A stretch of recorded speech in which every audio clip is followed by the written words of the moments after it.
Seperti itu rupanya karena ya berkeinginan untuk melanggengkan kekuasaannya.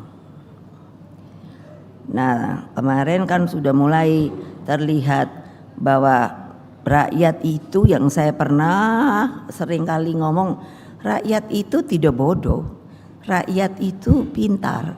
Hanya ini, dulu saya pernah Pak Ahok, ini ada Pak Ahok, sampai tadi aja saya bilang, Ahok, selotip tetap berjalan lo. Habis senengannya nyerocos aja gitu loh.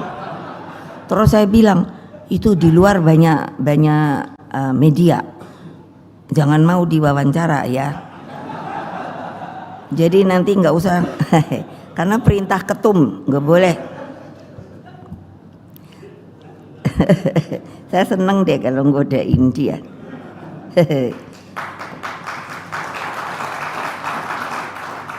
Lah masa gitu. Jadi rakyat sekarang udah ngerti deh. Oh iya, terutama alhamdulillah akhirnya MK, hakim-hakimnya ternyata masih punya nurani dan keberanian.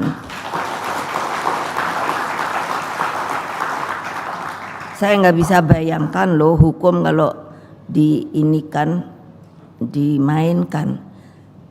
Padahal kan ada hierarkinya, itu yang harus nurut ya, apa boleh buat. Begitulah hukum Republik Indonesia ini.